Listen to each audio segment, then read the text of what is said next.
The easiest way to erase a black musician at a festival is not to say she cannot play. It is to say the schedule changed, the sponsor has notes, the set needs tightening, the audience needs something lighter, the brand is leaning in another direction, something professional, something polished, something that sounds logistical enough to hide the insult living inside it. Maya Ellison had been in music long enough to know that white people in expensive lanyards rarely said exactly what they meant when they were trying to move a black woman out of the center. They called it flow. They called it programming. They called it optics. She called it what it was: fear. Before we get into it, tell me where you're watching from today. And if you enjoy stories about dignity, public reversals, and moments when power gets embarrassed in front of a crowd, subscribe and stay with me.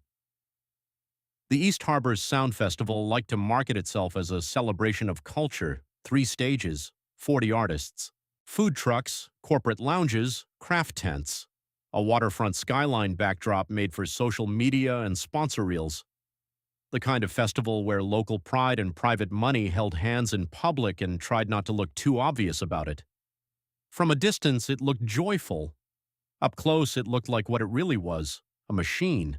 Schedules taped behind stages, crew headsets crackling, managers pacing, artists timing their nerves between soundcheck and curtain, volunteers in neon shirts trying to look helpful and not frightened, sponsors wandering around in linen and sunglasses as though they had personally invented music by funding a tent.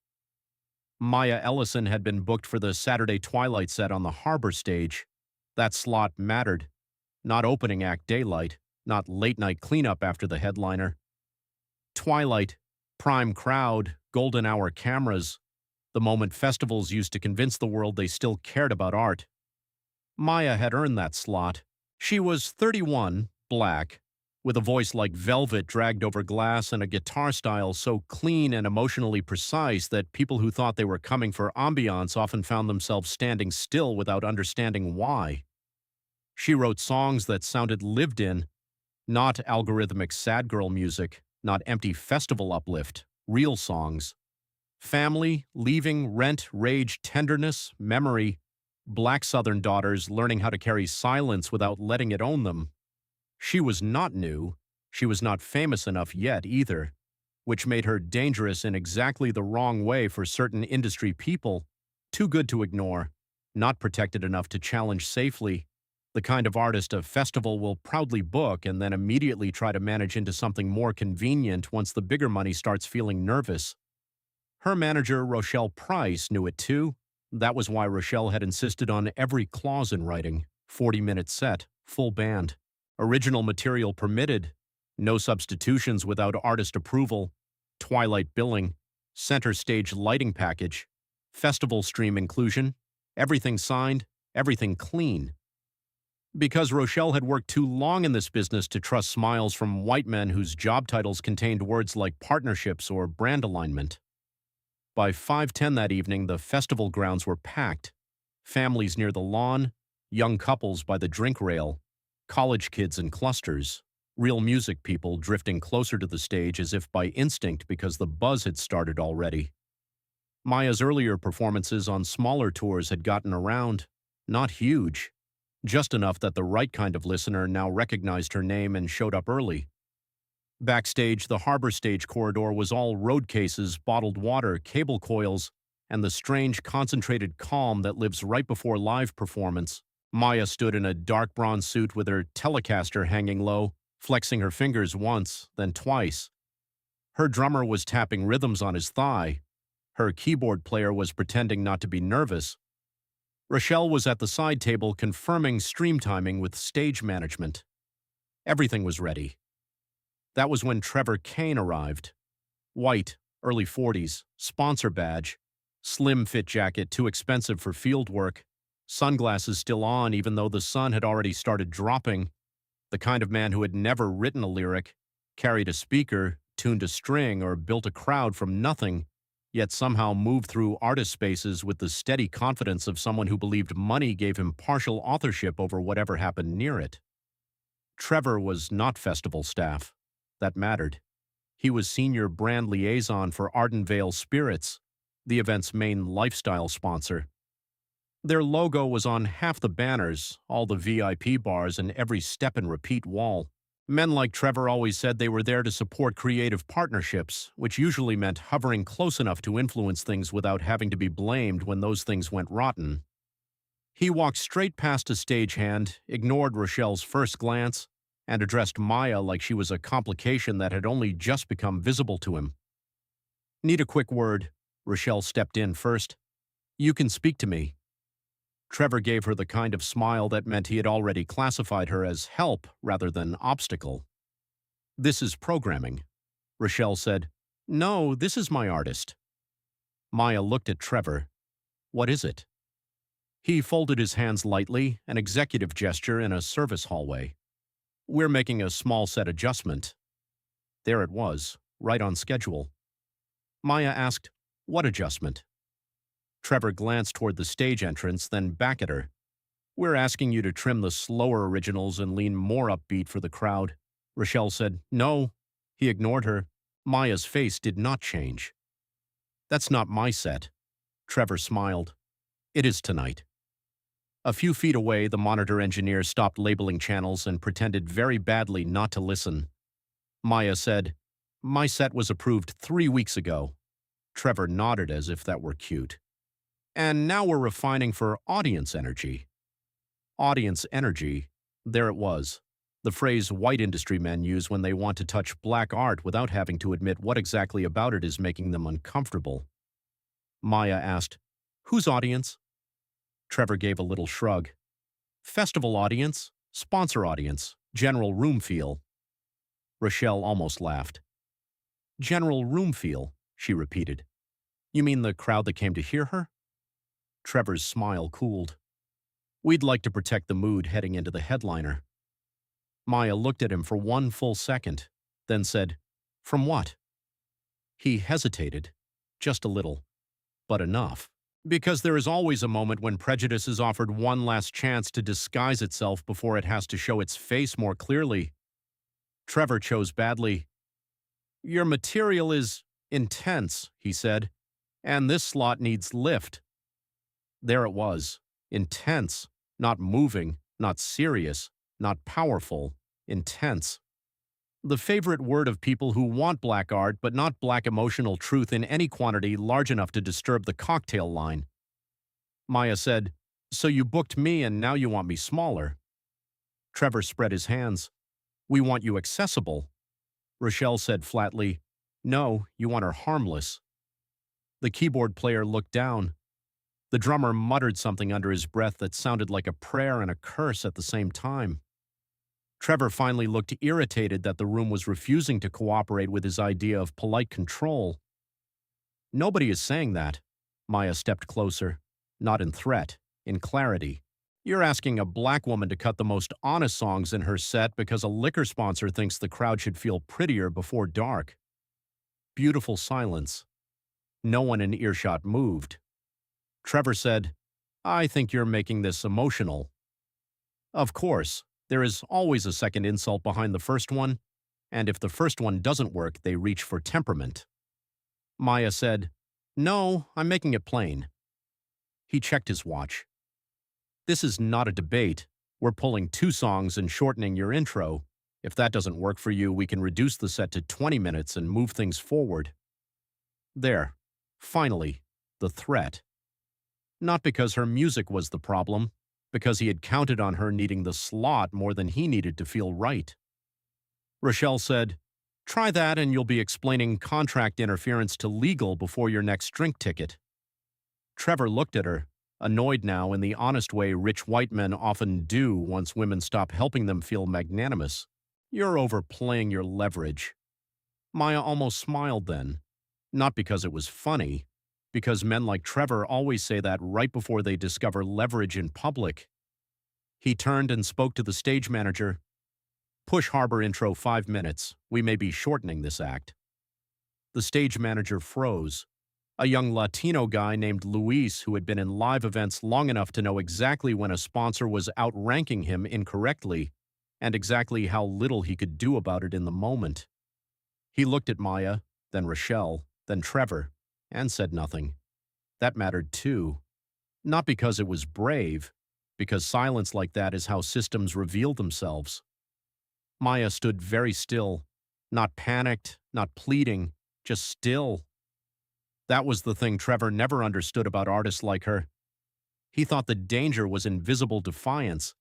He didn't recognize the colder danger of someone who had just decided not to give him the scene he wanted. Rochelle leaned in. "You want me to call legal now?" Maya shook her head once. "No." Trevor smirked. There it was. He thought she had folded. Then Maya said, "Call the festival director." The smirk vanished, just a flicker. Enough. Because he had expected to argue with the artist, maybe the manager, maybe an assistant production person. He had not expected her to pull the line all the way to the top. Rochelle already had her phone out. "The director's in VIP," Trevor said too quickly. "We don't need to escalate." Maya cut him off. "No," she said. "That's exactly what we need." The call took less than a minute because, unlike sponsors, real directors know that artists going still backstage right before a featured set usually means there is a problem worth running toward. Festival director Nina Alvarez arrived 2 minutes later. Latina, 50s, black suit, headset. Walking fast enough to tell everybody around her that whatever was happening had already moved above ordinary. She came straight into the corridor and looked first at Rochelle, then at Trevor, then at Maya. "What happened?" Trevor began immediately, too polished, too quick. "Minor programming adjustment. Artist is resisting." Maya said, "Your sponsor is trying to cut my set." Nina's face changed, not theatrically, operationally. That was better. She turned to Trevor. "On whose authority?" Trevor lifted his chin slightly. "Sponsor alignment with evening flow." Nina stared at him, then said, "That is not an answer." He recalculated. Badly. Arden Vale has concerns about emotional pacing before the headline block. There it was, almost comical now in its arrogance. Nina looked at Maya. "Is that accurate?" Maya said, "He wants the slower originals gone, wants my intro shortened, and threatened to cut the set to 20 minutes if I didn't cooperate." Rochelle added, "Contract says no substitutions without artist approval." Nina turned to Trevor again, and now there was actual anger in her voice. "You threatened to alter a booked set."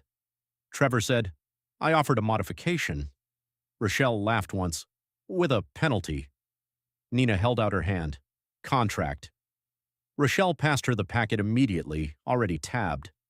Trevor shifted his stance for the first time like the ground had become less reliable than he preferred. Nina read for maybe 15 seconds, then 20, then looked up. "Why are we having this conversation?" Trevor opened his mouth. Nina cut him off.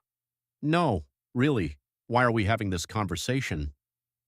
The corridor had become a stage now, crew close enough to hear, artists drifting just near enough to pretend they were headed somewhere else, the whole little ecosystem of a festival sensing blood in the administrative water. Trevor said, "We're trying to preserve a certain atmosphere." There it was, his last little lifeboat. Atmosphere. Nina stepped toward him. "The atmosphere of my festival," she said, "is not dictated by a liquor logo." "Good, very good." Trevor tried one more pivot. "Arden Vale is underwriting half this stage," Nina said. "Then they can enjoy the concert." That landed like a slap wrapped in event management. Maya said nothing. Didn't need to, because now the room had fully turned. Nina looked at Luis, the stage manager. "What is the set time?" Luis answered instantly, relief making him faster. 40 minutes, full approved sequence." "Correct." Then Nina turned back to Trevor. "You do not touch artist programming again tonight." He said, "I think this is an overreaction." Nina almost smiled. "No," she said. "What you did was an overreach." That line would have been enough, but the correction got even better. Because Trevor, still not understanding the altitude loss he had just experienced, said the wrong thing in the wrong tone with the wrong witnesses. "I was trying to help," he said. Nina looked at him for one full second and then said, "Then do it from the audience." And just like that, she pointed to one of the security runners nearby. Escort Mr. Kane out of backstage access.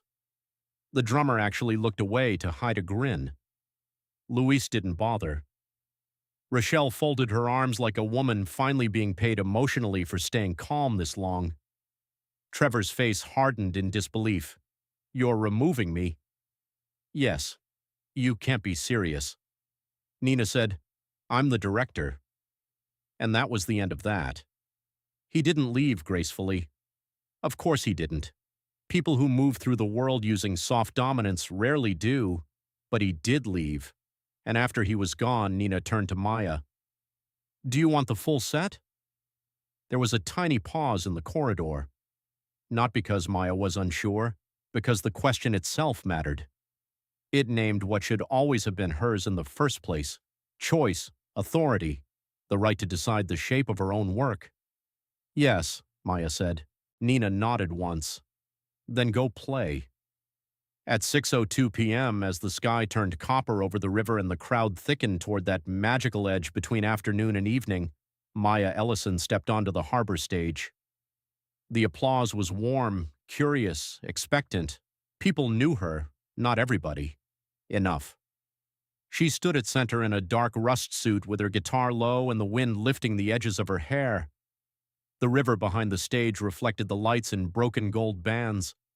Out beyond the barricades, the festival looked like joy arranged by committee. Maya looked out at the crowd and thought, they almost took this from you with a smile.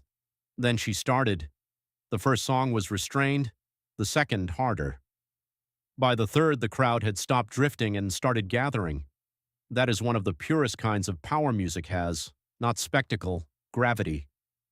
People came closer, phones went up, conversations thinned out and died. A group at the beer rail turned fully toward the stage and stayed that way. Then came the first of the songs Trevor wanted cut, a slower original, sharp, intimate, too honest for anyone who believed brand-friendly means emotionally harmless.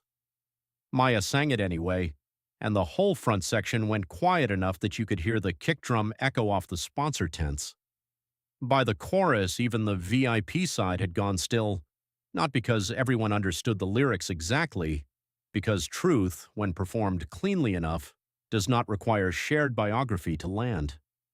Nina watched from stage right, Rochelle from the monitor lane, Luis from the cue deck.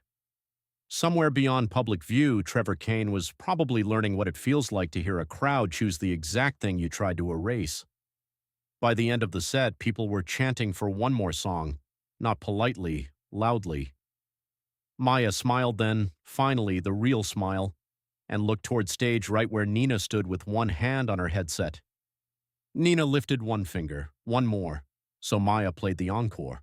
Not on the schedule, not in the sponsor pacing notes, not in Trevor's precious atmosphere plan. Just because the crowd wanted it and the director had called her back to her own stage and the whole machine for one rare useful moment, had been forced to remember who the music actually belonged to. When she walked off after the final chord, sweating, breathless, and fully alive in that post-performance way that feels like surviving a storm you also created, Nina met her at the wing. "Good set," she said. Maya looked at her. "Good correction." Nina smiled tiredly. That too. By 9 that night, clips were everywhere. Not the backstage part. That stayed in staff phones and rumor for now. The stage part, the songs, the crowd swelling, the encore, the comments under every post asking why Maya Ellison hadn't been billed higher in the first place. By the next morning, local music pages were calling her the breakout performance of the festival. By afternoon, one national culture account reposted the encore clip with the caption, "Whoever scheduled this artist before sunset owes her an apology." If only they knew, Rochelle thought. But the better justice came 2 days later when someone leaked a short internal email thread. Not enough to expose legal risk, just enough to destroy innocence. Trevor Kane. "Need to trim Ellison. Set is too heavy for sponsor mood. Better if she doesn't own the hour before main act." That line traveled fast. Because once white men in sponsored event culture put their real thinking in writing, Everybody suddenly becomes much more fluent in what they were trying not to name before. Arden Vale released a statement about misalignment with festival operations. Trevor was placed on temporary leave, then permanent leave, the usual. Again, too late. Again, useful. The version most people would tell was simple. During the festival, a white sponsor tried to push the black musician off stage. Then the director called her back. But the truer version was this. A black woman earned a prime set through talent and work. A white man with money but no music tried to shrink her because her honesty made him nervous and he mistook sponsorship for authorship. He called it flow.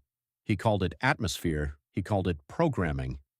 And then the festival director stepped in, sent him out, and put the artist back where she belonged, in front of the crowd that would later prove he had been afraid for a reason. That is what prejudice often looks like in live entertainment. Not always cancellation, sometimes just reduction, a quiet cut, a revised run of show, a polite attempt to make a black woman's art smaller before it becomes the thing everybody remembers most, until the director calls her back. And then suddenly the very set they tried to trim becomes the soul of the whole festival. If this story moved you, like the video, subscribe, and stay close. There are more stories like this one waiting.